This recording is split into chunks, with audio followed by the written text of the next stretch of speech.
could have a string or something like that. Yeah, that'd be good. Yeah. I like that. Yeah, a bit Wallace and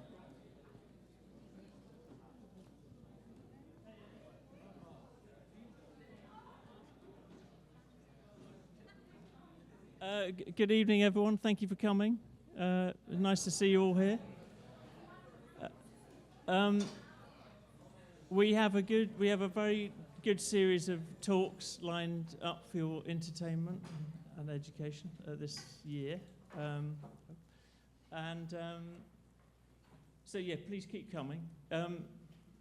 Thankfully, we have Omar at the back there, and Teo will be recording the talks. And so they are all available. You'll be able to find them. And I will send you the link. If you can't find the link, please come and find me or email me or whatever. My name's Will McLean, in case you don't know.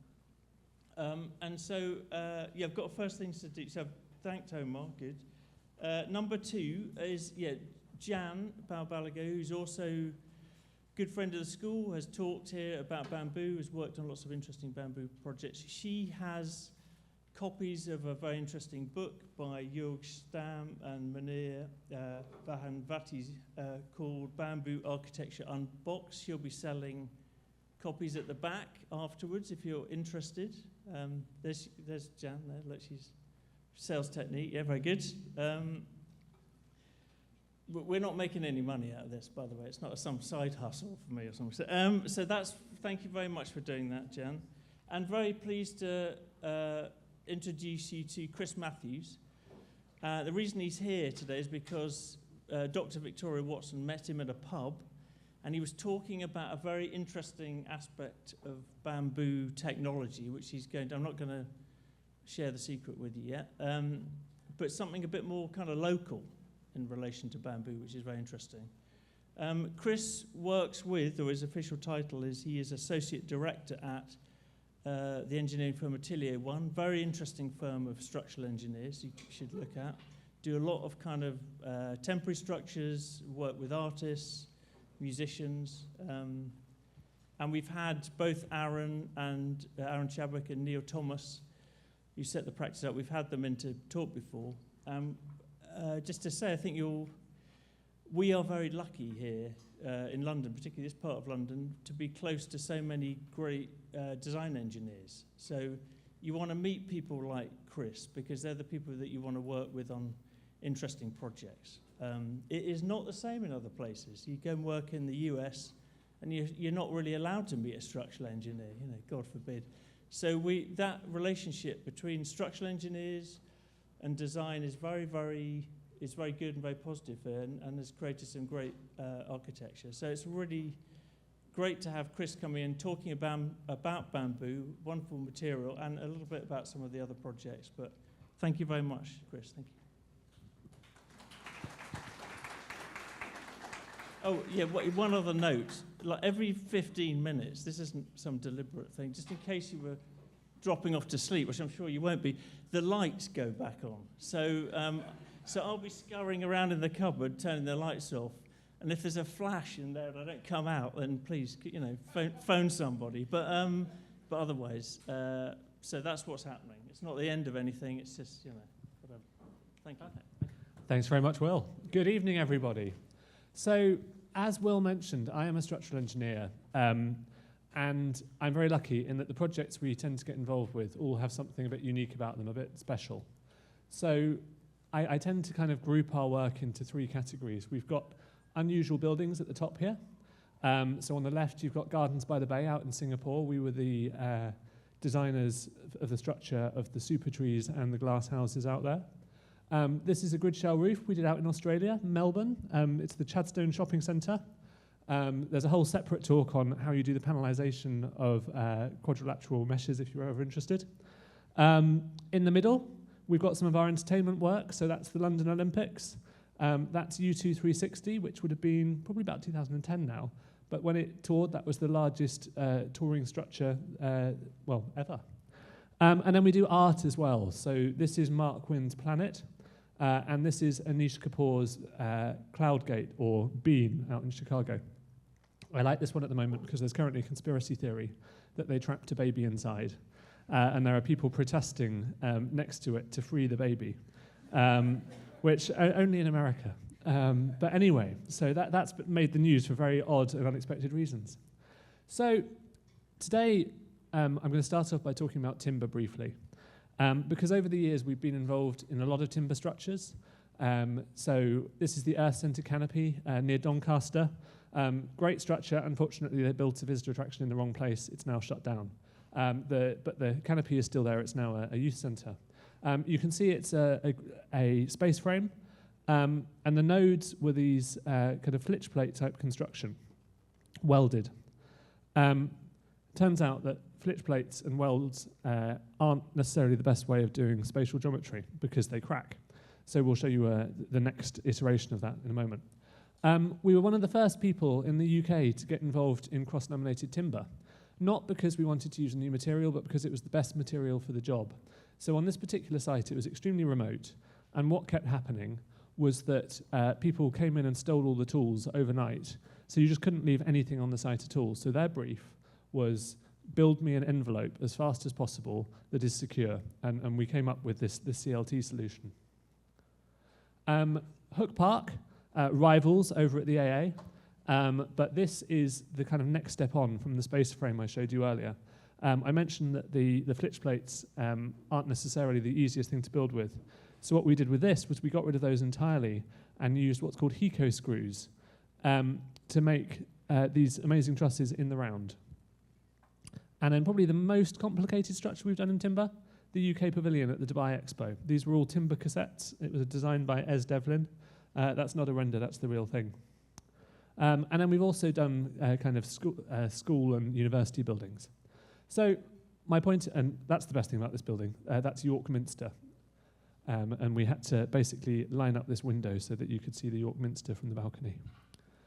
So we've done timber over the years. We're big fans of timber, and yet at the moment, probably a quarter to a third of the work in our office is actually bamboo. And so the first part of my talk tonight is basically explaining why. So this man is John Hardy. He went out to Bali. He made a fortune with jewelry, and then he moved to Bali, and he said, wait a second, I don't like any of the schools out here. So he decided to build his own school. And he built it like this. So this is actually the Green School reception. This is their administration building. And it's like, well, it's like no school I've ever seen. Inside, you've got post and beam construction. You've got this huge kind of cavernous space. And you've got the Sankep Auditorium. So again, just very different to anything you would see anywhere else in the world. Now, my director, Neil Thomas, who founded Atelier One back in 1989, he was invited out here, and he is one of the most creative people I've ever met. And so he went out to Bali, and his mind was blown. He suddenly saw this material that over here in the UK, we almost scoff at, we scorn at, we don't take it seriously. And he saw all this potential. He saw all of these structures. This is a house out there. This is Sharma Springs. This is 5 stories, all in bamboo, cantilevers out to the side. You've got a bridge coming over to let people in from the hill at the top here. Absolutely amazing structures. So here's Neil. He went out there, mind blown, and then came back to the UK and said to our office, at the time we were just down the road in near Charlotte Street, and he said, we're going to start building in bamboo. And I've got to be honest, I wasn't convinced. I thought, okay, he's had a nice time in Bali, he's come back, and now we're kind of exploring this world of bamboo. And then we started looking at it. So we started exploring what this material can actually do. So this is its structure.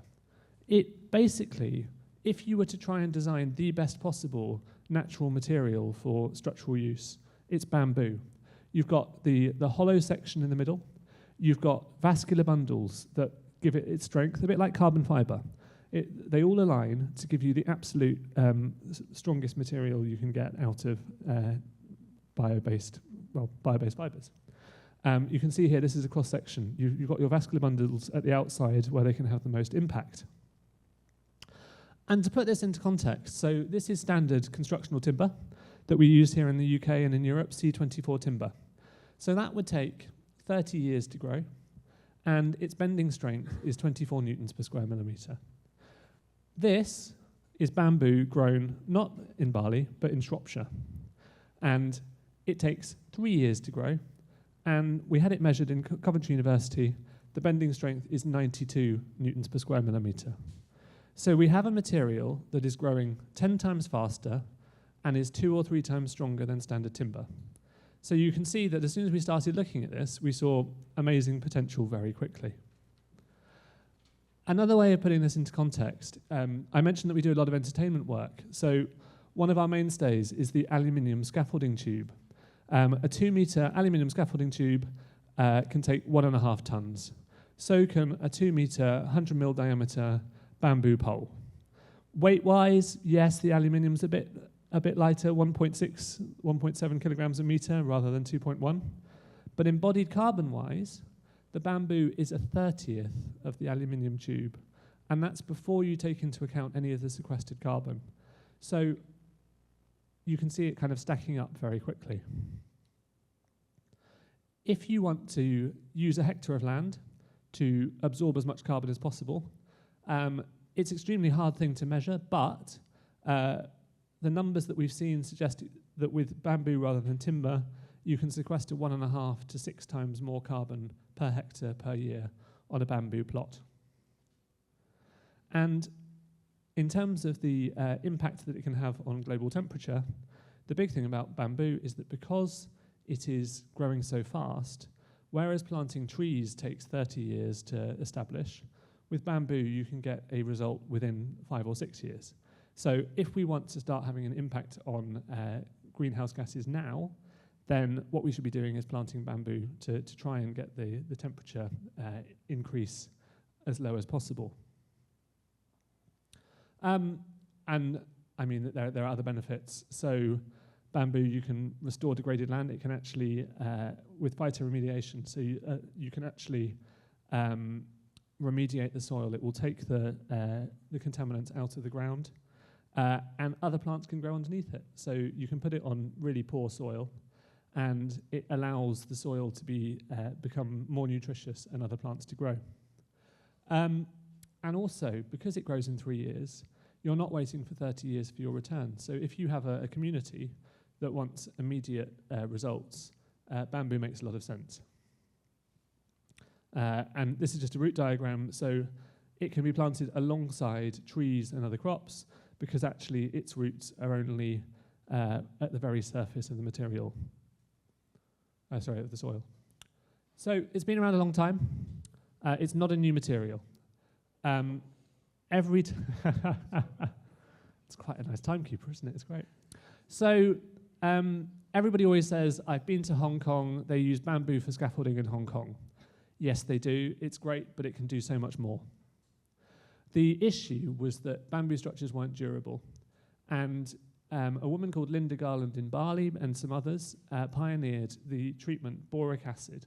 Now, what boric acid does is it allows the sugars and the starches to leach out of the bamboo, which means that it's less prone to insect attack and fungal attack. So once that's happened, then as long as you treat the bamboo in the right way, it can last indefinitely. So we did our studies in bamboo, and I have to be honest, we were reluctant to get involved until we understood it in a reasonable amount of detail. What we didn't want to do is go in and start using a material we didn't understand.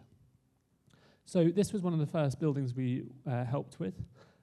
This is the Moon Crescent House at Bamboo Inda, the resort linked to the Green School. And we started exploring the idea of kind of form-active structures, so shells. And then this was one that was built with Bamboo U. There's a residential course out in Bali. And it was a high-pass surface, so a series of high-pass connected together that built their kind of barn out there, their workshop. Beautiful space, but this is the building that has really resonated around the world. This is the Green School Gymnasium, the ARC. The concept is fairly simple. So Jorg Stam, who is a master craftsman and actually spoke in this building a couple of years ago, and Laura Hardy, who's the chief architect at Ibuku, and Neil, the founding director of Atelier One, they sat down and said, what is the best shape that you can build out of bamboo? What uses the bamboo in the best way? And so what they ended up looking at was this idea of bamboo arches and then saddle surfaces that span between, a bit like the wings of a bat. And what was particularly exciting or particularly important when they were designing this, there are 3 golden rules with bamboo. 1, don't touch the ground. So there were actually already existing foundations on this site to lift the bamboo up from the ground. 2, don't let it get in direct contact with water. So the entire roof is covered, meaning that the water can't get directly on the structural bamboo. And 3, no direct sunlight. So again, the canopy actually acts as a sunshade and stops the bamboo having UV light, which deteriorates it and degrades it. This is what it looks like from a very structural, slightly ugly diagram point of view. Now we started asking questions. We said, okay, so what's the bending strength of one of your poles? And they couldn't tell us.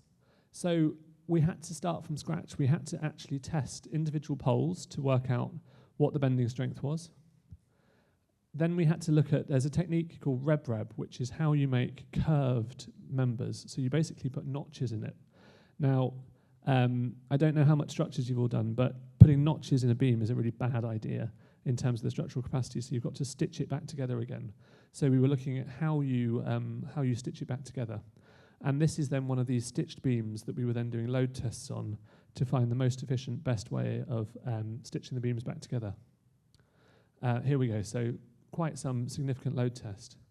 The actual saddle surface itself, we had to load test that to make sure that the screws into the bamboo would take the loads. This is the plu surface, so it's basically a double layer of bamboo matting that goes over the entire surface of the structure. And then we had to work out how these saddle surfaces were actually going to perform under load. So we did full-scale load testing on the saddle surfaces and even recreated wind loading. So here you've got jacks pushing out on one side and weights pulling in on the other side. This is it under construction. And here's the completed gymnasium. It's a beautiful space inside, it really is. So the key lessons for our point of view, the reuse of foundations was brilliant. Utilising the local skill set, extremely important. The craft or the level of craft out in Bali is amazing. We can say, actually, your structure will perform really well like this, but without them, it wouldn't be possible. And because you're effectively taking the bamboo from nearby, you're harvesting it, all you've got to do in terms of processing is put it in the boric acid solution. The carbon footprint of the building is amazingly low, A++ according to the Institution of Structural Engineers rating system. And what was lovely was that we won an award from the Institution of Structural Engineers. That's all fine, but this quote is what made it worth entering. The project demonstrates the exciting possibility of bamboo as a potential mainstream building material. Architects and engineers alike should be inspired. So that was the threshold. We believe that, yes, we've got timber, concrete, steel, but actually we think bamboo can be a complementary material that should be adopted in the mainstream. Oh, that's out of order. Interesting. Well, we're going to skip to the further forward bit of the talk, a light relief. So this is actually a project. I don't know whether anybody recognises this screen. So this was when we were also in the news recently, the Coldplay Kiss Cam. This is the Coldplay Kiss Cam. That's actually a screen we worked on. So the framing of the Coldplay Kiss Cam and where the trusses are, that was us. Great. That's our little claim to fame. But if you look at this bit behind the Kiss Cam, that is actually a screen that was supported on the stands of the stadium. And there we go. We managed to get bamboo in Coldplay's international tour. It's only a small amount, but it was, well, it made us happy. And this is one of our most recent buildings. This is the Kawayan Eco Park Pavilion out in the Philippines. This has steel down the center because of the spans, and it shows that you can use bamboo in collaboration with other materials.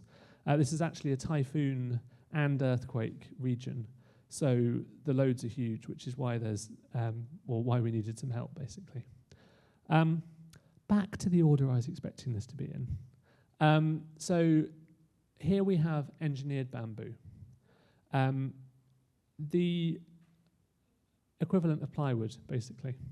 So you can take the bamboo, you can cut it into strips, you can laminate it, you can compress it, and you can glue it together.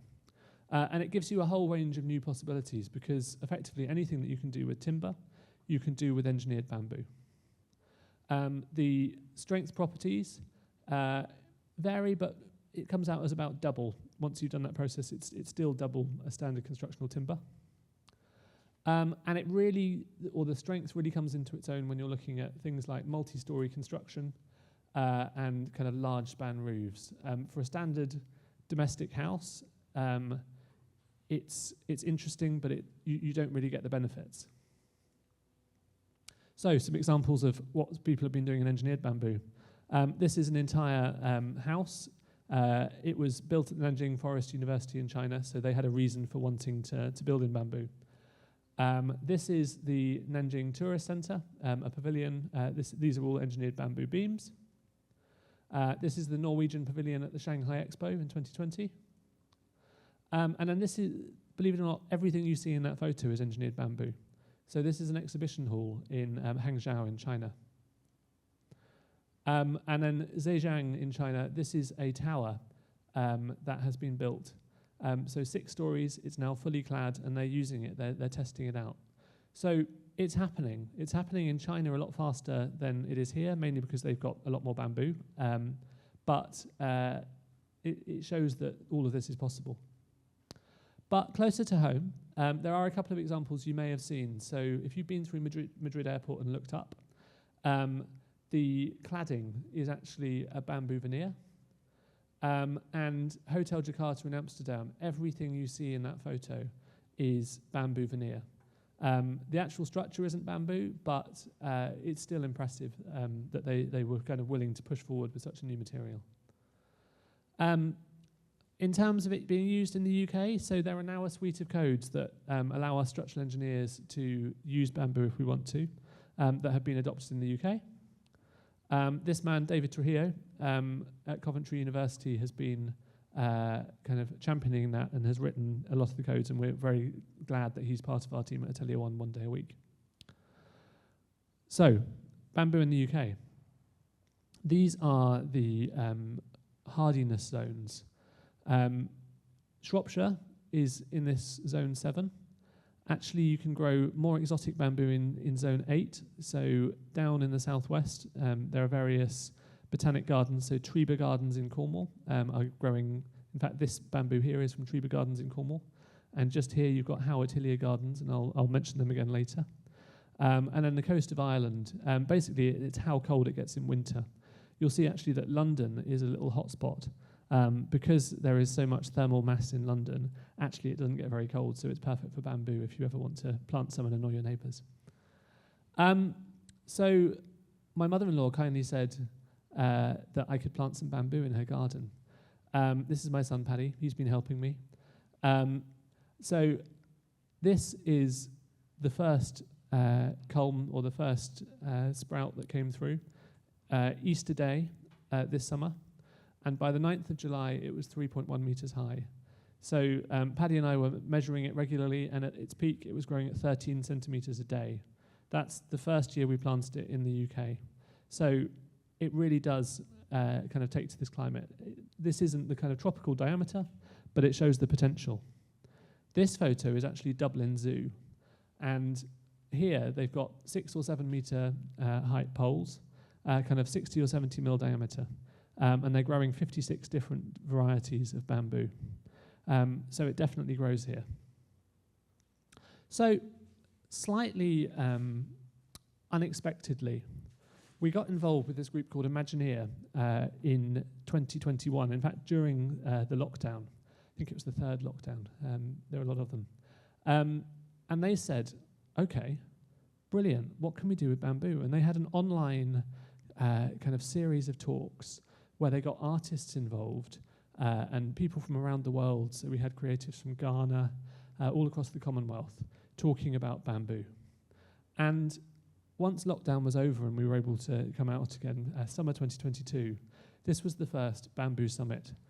So Sunset Park in Birmingham, it's in the middle of a housing estate. It's the kind of oddest setting for a bamboo summit, but this was where it began. And we were challenged as Atelier One to build a structure that showed the strength of bamboo. So this is a 14-metre wide, 7-metre high arch made out of that bamboo that I showed, grown in Shropshire. So this is somebody's garden bamboo. We had a team of skilled volunteers building for 2 days, and we built this thing. There we go. So there's some of our volunteers. We also had some people helping us from Bamboo U. So this is Cecile, who helps run Bamboo U. It was fine. It was a bit wobbly, I have to say. You can see it's a bit kind of higgledy-piggledy. It was a first attempt. So, and when it came down, you can see it was kind of a bit like a snake, and you can see quite how flexible it was. So, thankfully, we used the same bamboo again about 6 months later in Kiel, and we were given a second chance. And that time, we learnt from our mistakes. We did lots of joint testing. We actually put pins through every joint. And this was Mark II. And same bamboo. That was strong enough to have full acrobatics on this 2-day build. So we proved the point that you can definitely have load-bearing UK-grown bamboo. And here we go. You can see the difference, can't you? And then Liverpool the next year. So a series of artists were given bamboo to start exploring. So there were a series of installations, all made out of this UK-grown bamboo. And then there's been a whole kind of national campaign with, this is Ling Tan, who's been planting bamboo around the country with school children. And then there's even a UK circus. This is No Fit State Circus, who are based in Cardiff, or just outside Cardiff. They've had a touring bamboo show that went round last summer and this summer to all the different festivals. So all of this bamboo is grown in the UK. And you can see them doing their various acrobatics. At one point, they've got 6 of them standing up there, and they put this up during the show. And it's coming to London, or that this was, when Jorg Stam visited this school, he also did a workshop over in Cody Dock, over in the Docklands, and taught various kind of engineering firms. So you had 20 engineering firms turn up to start learning how to use bamboo. There are bamboo structures over here. So this is the primate house at the Wild Heart Animal Sanctuary on the Isle of Man. They managed to get this signed off by building control. They hadn't quite realised what they had managed to achieve. They did it by accident and didn't realise it was the first in the country to achieve it. So well done them. Coming to the end now. So we believe in the potential for bamboo. We're working all around the world on kind of bamboo pavilions, bamboo structures. But we also think, because of its kind of the workability of it, the fast growth, it has huge potential for housing. So this is a group that we've teamed up with who are concentrating on Mexico, a group called Casa Congo. And they won a Built by Nature grant to start looking at how to build low-cost housing in Mexico. I mentioned the first summit in Birmingham. There's now a series of summits every year where we start discussing how we can bring bamboo to the UK. And what came out of last year's summit was somebody said, well, why can't we build a house in the UK out of bamboo? And somebody from Coventry Council was there and said, okay, let's do it. So over the last year, we've been looking at this. And just to put it into context, we need 5.8 billion metres cubed of timber to meet sustainable construction targets in the UK, globally. And at the moment, the sustainable timber supply projected for 2050 is likely to be between 3.7 billion and 4.7 billion metres cubed. So even if we carry on using all the timber that we're using at the moment, even if we go with our projections and start planting more, there is a 1 billion metre cubed shortfall of sustainable bio-based building material. Bamboo, if we plant it now, can be ready in time for 2050. So if we actually want to be serious about using bio-based materials and have enough of it, the time is now to start planting bamboo. This is a 175 square metre house. and somebody did a study. It would take 1 hectare of bamboo plantation 1 year to grow the material for that house. The same amount of material would take 4 years to grow in a forest. So in terms of bio-based materials, it's 4 times faster or 4 times less land intensive to use bamboo than it is to use a timber plantation. So there we go. That is your whirlwind tour of bamboo. So I should say, the thing we're working on at the moment is that in terms of UK bamboo, so at that summit, Coventry Council basically said, yes, let's do this. Coventry University have given us a site, and then there's a housing association who are then going to take the house that we're building and are going to give it a long-term home. We've got Coventry Building Control who are willing to go on this journey with us to actually prove that you can use bamboo in the UK.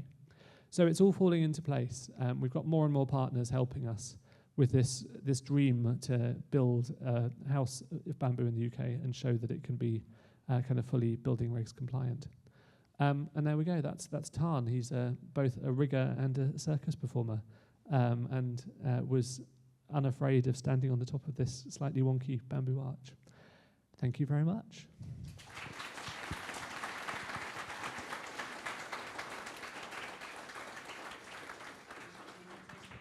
Absolutely. Any questions? Yeah, maybe I'll take the microphone.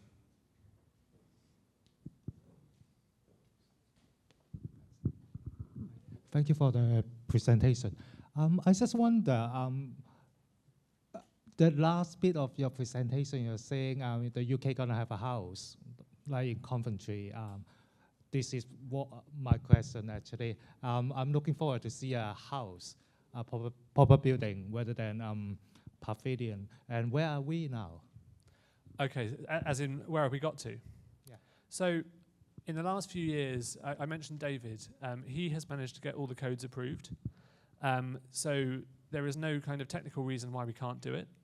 And we've got all the partners aligned. So at the moment, we're looking for funding to build the house. But we've got the site. We've got the support of the council. But most importantly, actually, we've got the support of the council's building control. So they are going to kind of help us prove bamboo from their side rather than trying.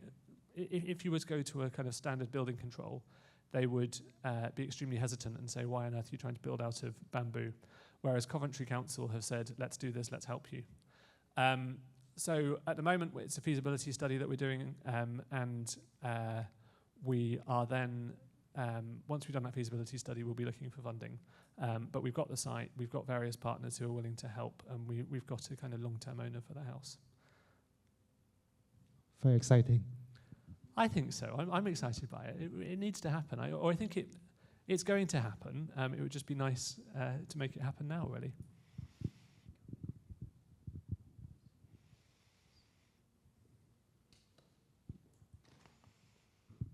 Thank you so much for a great talk. What are the biggest hurdles? I mean, there are loads of them, but where do you think are the biggest hurdles, maybe beyond? Okay, so timber's been around in the Western world for hundreds of years. So in terms of our understanding of it, it's a lot more advanced. There's a lot more testing, there's a lot more data, there's a lot more codes. Fire testing, for example, is much better understood. So there is a lot of research that needs to be done to prove the case for even engineered bamboo. To make a house at the moment, we'd probably have to, what we call encapsulate it, so plasterboard or similar. If we wanted to use it exposed, we'd have to do all the fire testing. And so what we need is suppliers who are looking to build it at enough scale for it to be worth their while to get that testing done. So that's what we're trying to rally people to do at the moment. Beyond that, I think it's just a bit of, people have a very set mindset about what they want their house to be. And so part of the reason for building this house is we want to show that you can build a engineered bamboo house or a natural pole house, and it can be just like your standard house. You won't really tell the difference. And it's, I always think that if you can kind of let people come in, touch it, feel it, see it, then suddenly people's minds are opened. So yeah, it's those two things really. It's people's mindset and it is proving it that it can work to our codes and our kind of legislation over here.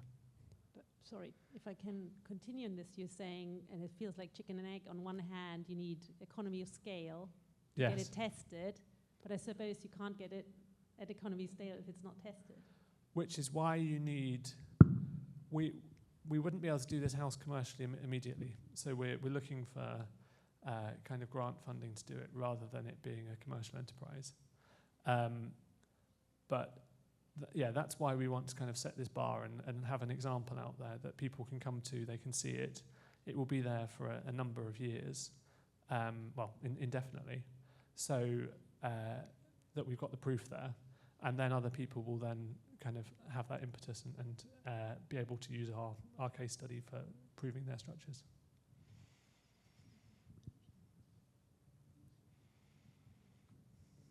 Good question.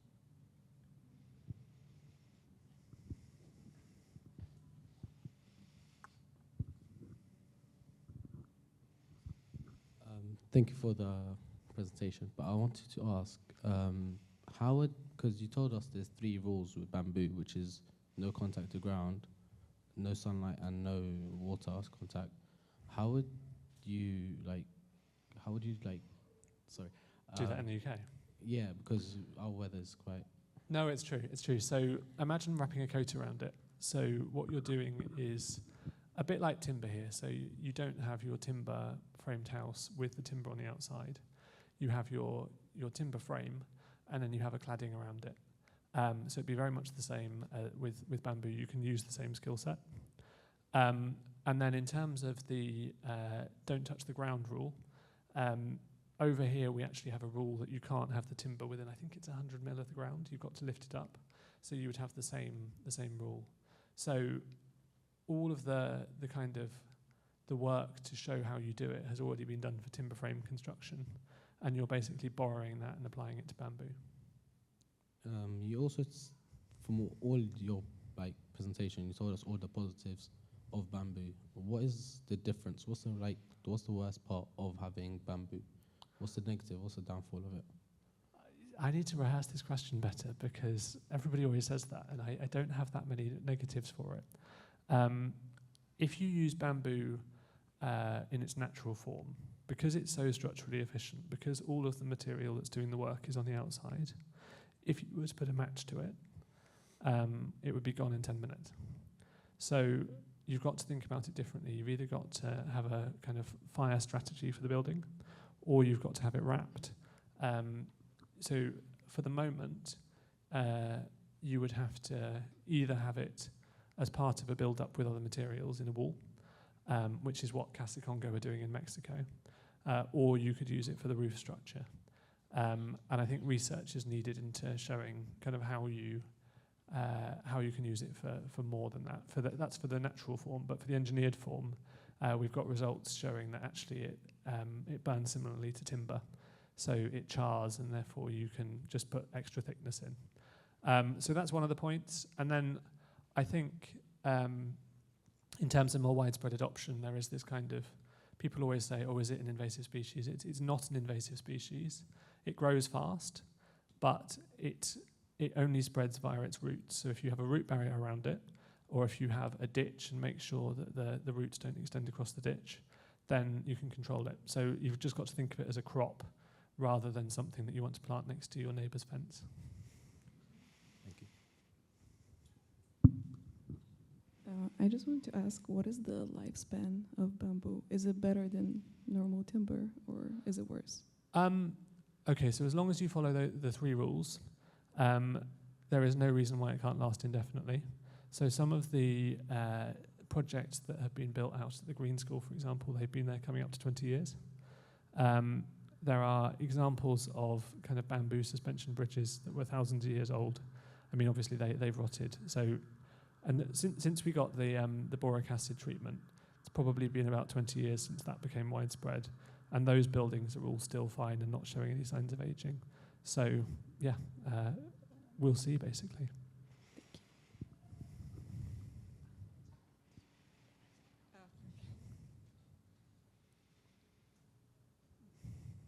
Hello?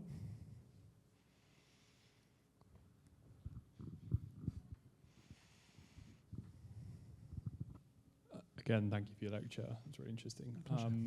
So after you've treated the bamboo with the boric acid, what other treatments do you use after that? Well, that's it. That's what's so nice about it. So the certainly for the whole pole stuff. So for the gymnasium, that's all you have to do. You harvest it, you soak it in boric acid. You do need to let it dry out. So you've got to get the humidity to its end humidity before you put it into the building. If you use overly wet bamboo, then it will crack as it dries. But beyond that, there's no other treatment that you need for the kind of natural bamboo buildings. And that's why the sustainability of it is so strong. And, I've got a second question, which is how does it age as well? Like obviously timber silvers, if you use it as a cladding, but does bamboo have something similar? Or yeah, so the UV rule is important. So if you don't let it have UV shine on it, then it will last kind of indefinitely. But if you let UV light on it, it goes rough, and that kind of nice silica surface that you get on it becomes kind of rougher and deteriorates over time. And so the gymnasium is actually clad in bamboo shingles, and they will probably last 4 or 5 years and then need replacing. But the bamboo that's not exposed to sunlight should last indefinitely, and you shouldn't see any real deterioration.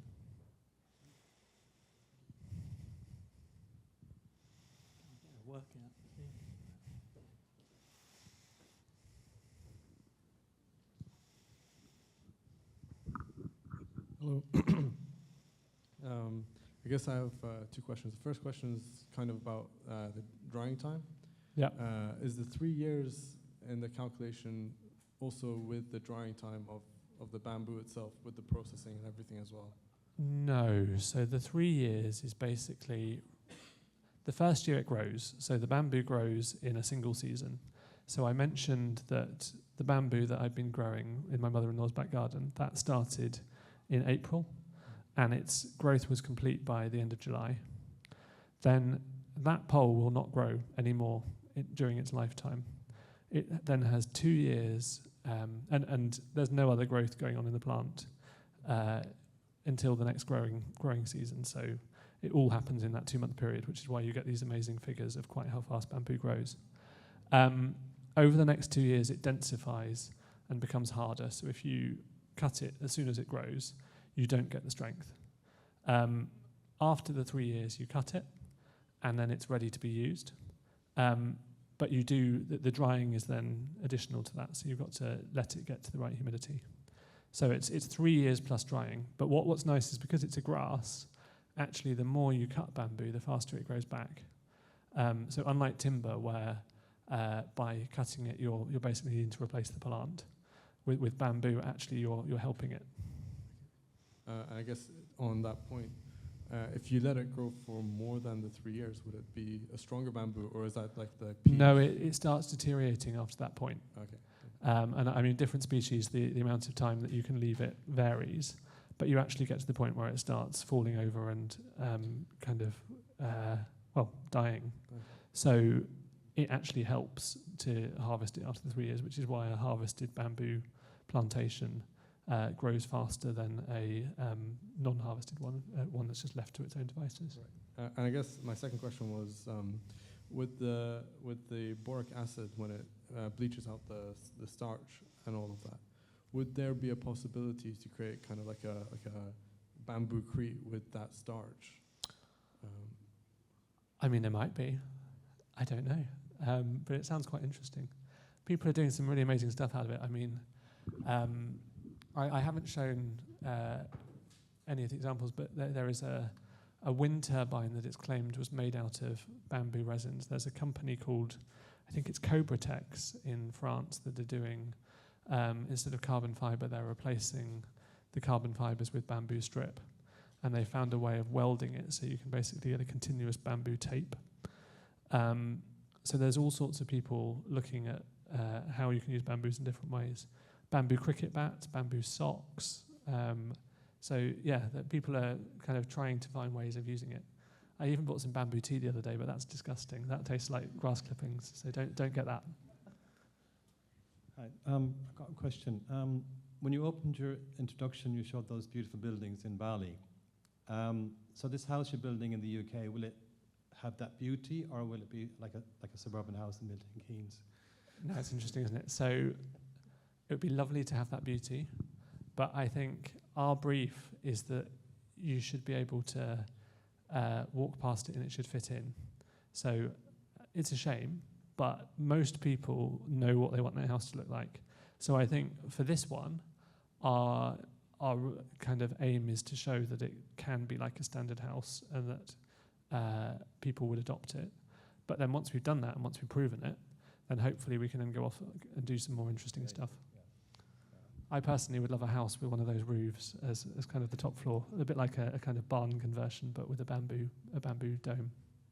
Yeah, like potentially like traditional English homes from from back in the day, medieval times.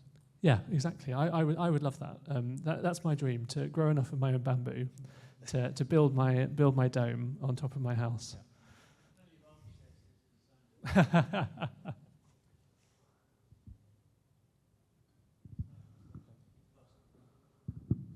You okay with these questions? Yeah, no, absolutely. 3 hours yet. No, go for it.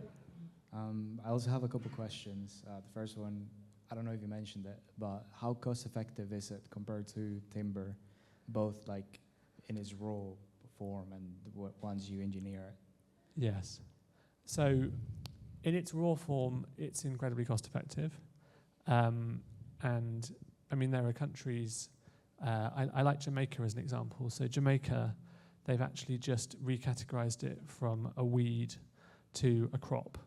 And they've suddenly seen all this bamboo around and suddenly said, wait a second, we can use that. So there are places where it's extremely abundant. The engineered form at the moment, it's more expensive than something like glulam. But that's because it's not being produced at scale. And so the people who have looked at it have said that actually once you start mass producing it, it should be as cost effective or cheaper than glulam. So yeah, at the moment, it's more expensive. I think about 20-25% more expensive, so not too bad. But that should come down over time if people start using it. Second one would be, because all of the UK grown bamboo you've shown is quite thin. Is that a matter of time or the species grown? Can you grow a thicker bamboo here? Okay, so the kind of Dendrocalamus asper that you get in Bali, you're not going to grow that here. There are, well, I say that actually, like some of the stuff that the circus guys are using, that was grown in a botanic garden called Harold Hillier, and they're probably growing 65, 75 mil diameter bamboos. So you're not, I mean, there are the kind of 150, 200 mil bamboos that you can get out in the tropics, and you're not going to grow those here.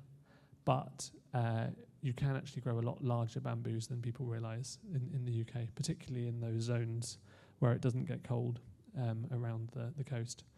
I think if you're wanting to build things like the Green School, you're not going to be using UK-grown bamboo anytime soon. And then there's a whole question about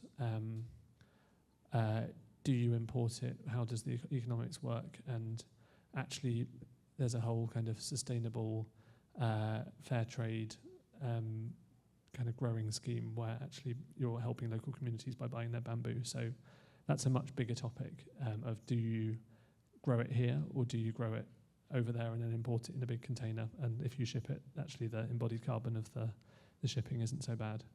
So yeah, big topic, but that's the tip of it. Cool. Thank you.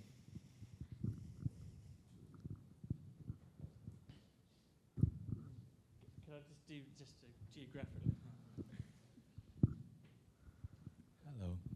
I just wanted to ask, for you personally, what do you think would be the best sort of collaborative materials for bamboo so far?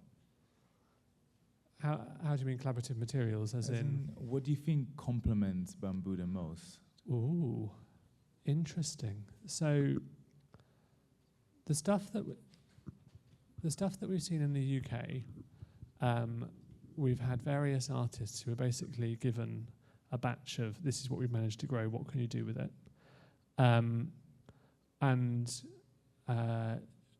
mean, yeah, they've used various silks and natural materials. In terms of complementary materials, it's interesting. I mean, we've used rammed earth combined with bamboo, so you build all the foundations out of rammed earth to reduce the carbon footprint. There's a big push at the moment for stone construction, and actually having stone as your foundation, so that your thing that pulls the bamboo off the ground and stops the tip getting wet. That is something that people are doing quite a lot.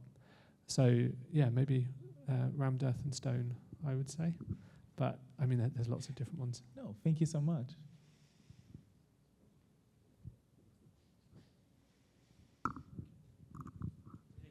One more question. Hi, just a quick one. On your kind of experimental house, are you going to be using like full culm bamboo from kind of Bali, or is it kind of UK grown thin? We won't be using UK grown bamboo in the house, because it would take us, even if we could get somebody to plant their entire field now, it would take kind of 5 years for it to establish. So it will definitely be imported bamboo. In terms of whether we use engineered bamboo or whether we use natural bamboo, that's up for grabs. So the houses in Mexico that we're working on, they are whole pole bamboo. You basically build a frame, you render it, you've got your house. If we wanted to have something a bit more like a timber frame house that people are used to over here, then we would need to use the engineered bamboo. But one of the things we want to study is basically the cost effectiveness and the carbon footprint of the two options, and see.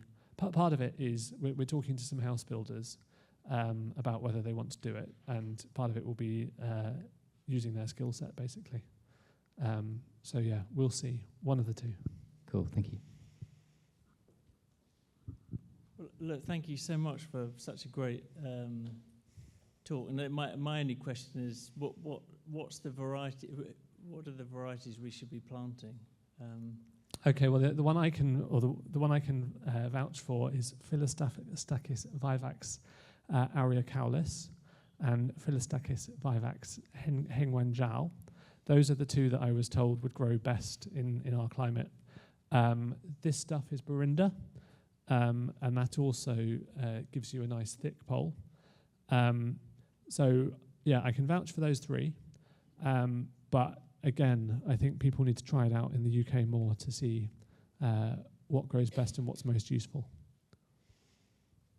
Thanks so much. And the UK dimension is, that's really super interesting. So yeah. It's going to be fun. Nobody said don't do it yet. So everybody we pitched to. So we pitched the Coventry Council Climate Change Board, and they basically said yes, of course we should do it, which isn't the reaction I was expecting from a council. But they have this very can-do attitude, this kind of let's make this happen. And yeah, so they're backing it, and the Lloyds Bank are backing it. It's great. So we'll see what happens. Great. Well, thank you, and thanks again. Thank you, Chris.